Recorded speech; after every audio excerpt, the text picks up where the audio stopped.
کیسا زبردست آدمی تھا، کیا اس کی زندگی تھی۔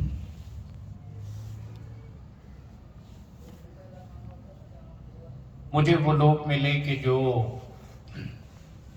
1973 میں 1974 میں فیڈرل بی ایریا میں رشید احمد خان صاحب، جب وہ بچے تھے، جب وہ نوجوان تھے، اور اس زمانے میں جماعت اسلامی جمعیت طلبہ کا کام کیا کرتے تھے،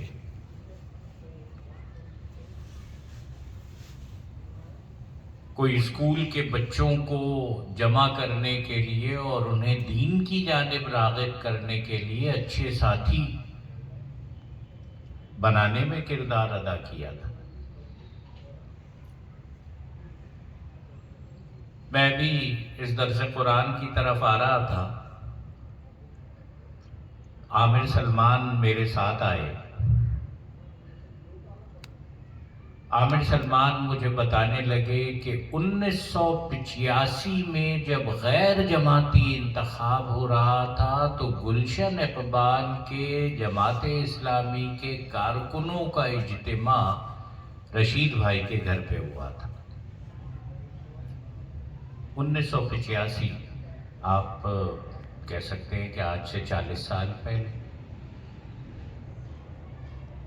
اور یہ 40 سال پہلے کی بات تو وہ ہے کہ جس کو جنید بھی نہیں جانتا ہوگا، عمیر بھی نہیں جانتا ہوگا، اس لیے کہ شاید یہ رشید بھائی کی شادی سے بھی پہلے کی بات۔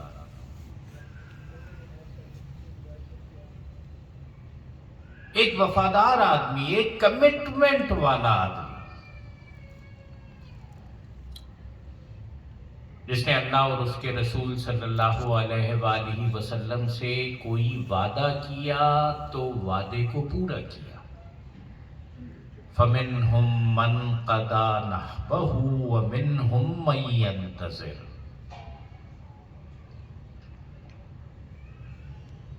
اس کی زندگی کے اندر پوری یکسوئی صراط مستقیم پر۔ ہم ہر نماز میں دعا کرتے ہیں، اہدنا الصراط المستقیم، اے پروردگار صراط مستقیم عطا فرما دے۔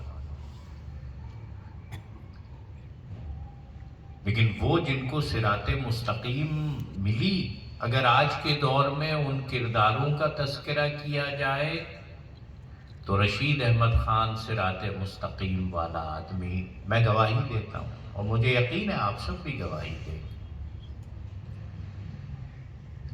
ایک نرم مزاج آدمی، ایک محبت کرنے والا انسان، ایک با اخلاق، شریف النفس، دیندار، اور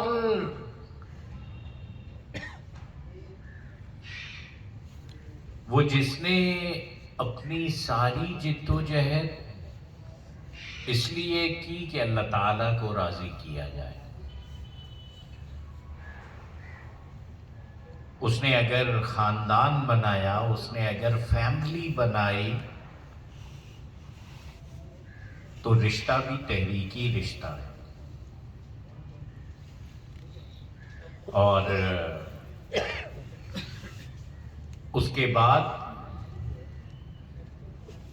ان کی اور ان کی اہلیہ کی یکسوئی اور محنت نے ان کے جتنے بچے ہیں وہ اسی صراط مستقیم پر چلنے والے۔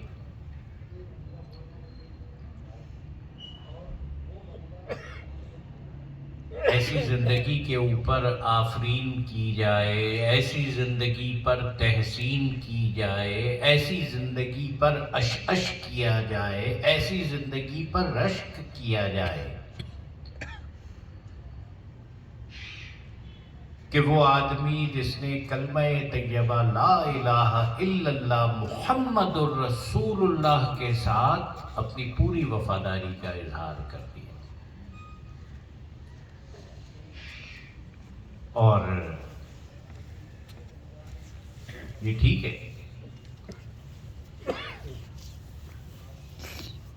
کہ رشید بھائی کا ایکسیڈنٹ ہوا، جب گھر سے نکلے ہوں گے تو انہیں بھی نہیں پتا ہوگا، ان کے بچوں کو بھی نہیں پتا ہوگا، راستے میں ایک حادثہ ہو گیا، اور حادثے کے بعد اسپتال میں جس کیفیت میں رہے، گھر بھی آئے،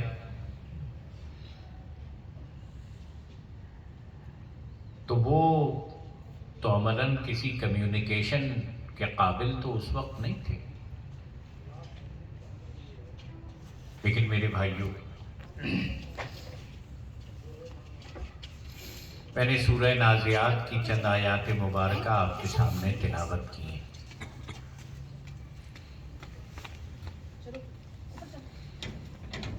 فَأَمَّا مَنْ طَغَىٰ وَآثَرَ الْحَيَاةَ الدُّنْيَا، اللہ تعالیٰ دو قسم کے کرداروں کو الگ الگ کر رہا ہے۔ وہ جس نے نافرمانی کی روش اختیار کی، جس نے طغیانی کا راستہ اختیار کیا، طغیانی ہمارے یہاں معروف ہے، ہم کہتے ہیں دریاؤں میں طغیانی آ گئی۔ طغیانی کا مطلب ہی یہ ہوتا ہے کہ جب دریا اپنی حدوں سے باہر نکل آئے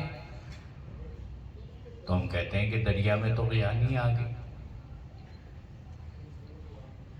وہ اللہ رب العالمین نے انسان کے عمل کے لیے جو حدود مقرر کی ہیں، ان حدود سے باہر چلا جائے تو بغاوت کا راستہ ہے، نافرمانی کا راستہ ہے، طغیانی کا راستہ۔ وَآثَرَ الْحَيَاةَ الدُّنْيَا، اور جس نے اپنی اس دنیا کی زندگی کو مطمع نظر بنایا، مقصود بنایا، اس دنیا سے محبت کی۔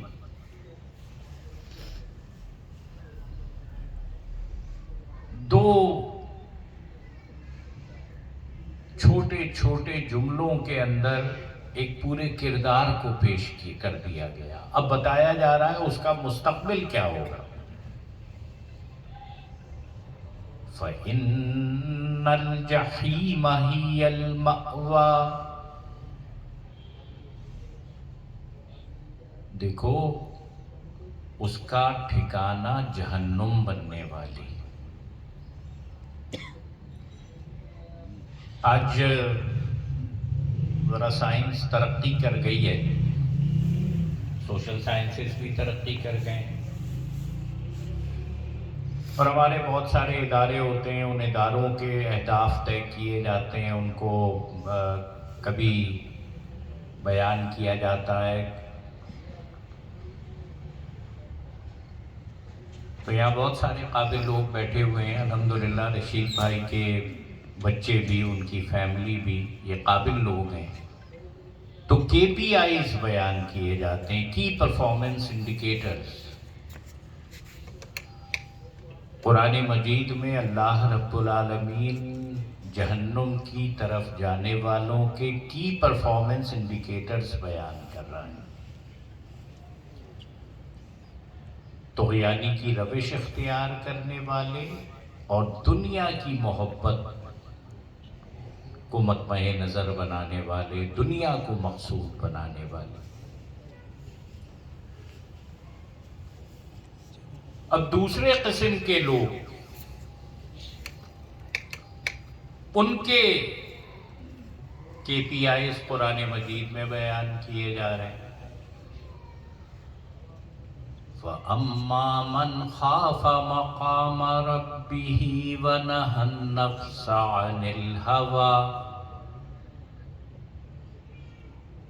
حیران کن بات ہے کہ جہنم والوں کی خصوصیت یہ دو جملوں میں بیان کر دی گئی، اور اہل جنت کی خصوصیت بھی دو جملوں میں بیان کی جا رہی۔ دیکھو، جو اللہ کے سامنے کھڑے ہونے سے ڈرا اور جس نے اپنی خواہشات نفس پر روک لگائی،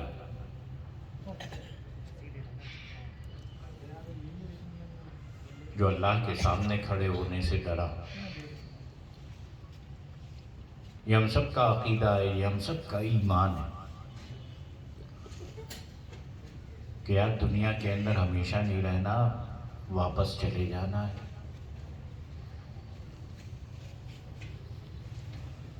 رشید بھائی واپس گئے ہیں، ان کی فیملی، ان کے دوست، ان کے احباب، لیکن ہمیں یقین ہے کہ انشاءاللہ اللہ رب العالمین اس خاندان کو جنت کے بالا خانوں میں اکٹھا کرے گا۔ کیوں؟ اس لیے کہ یہاں کہا گیا کہ جو اللہ کے سامنے کھڑے ہونے سے ڈرا۔ اچھا، کہہ تو ہم سب رہے ہوتے ہیں کہ ہم اللہ کے سامنے کھڑے ہونے سے ڈرتے ہیں، اور اس پہ ہم سب کا یقین ہے کہ اللہ کے سامنے جانا ہے، حساب کتاب ہونا ہے، پیش ہونا ہے۔ لیکن جو آدمی یہ کہہ رہا ہوتا ہے وہ رشوت بھی لے رہا ہوتا ہے، وہ جھوٹ بھی بول رہا ہوتا ہے، وہ دھوکہ بھی دے رہا ہوتا ہے، وہ ساری 2 نمبری وہی کر رہا ہوتا ہے۔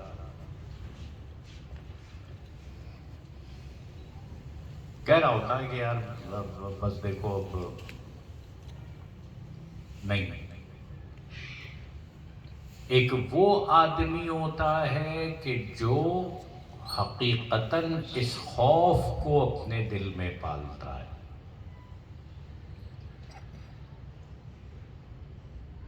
ساری نیکیاں کرنے کے باوجود اللہ تعالیٰ کے آگے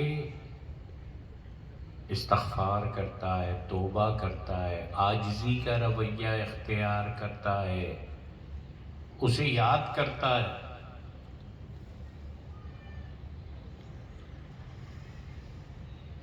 جو پروردگار کے سامنے کھڑے ہونے سے ڈرا۔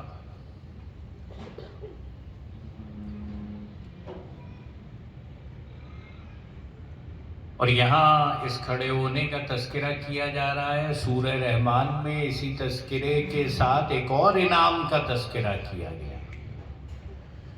وَلِمَنْ خَافَ مَقَامَ رَبِّهِ جَنَّتَانِ، کہ جو اپنے رب کے سامنے کھڑے ہونے سے ڈرا اس کے لیے 2 باغ۔ یہ اللہ رب العالمین نے سورہ رحمان میں کہا، ہم سب پڑھتے ہیں۔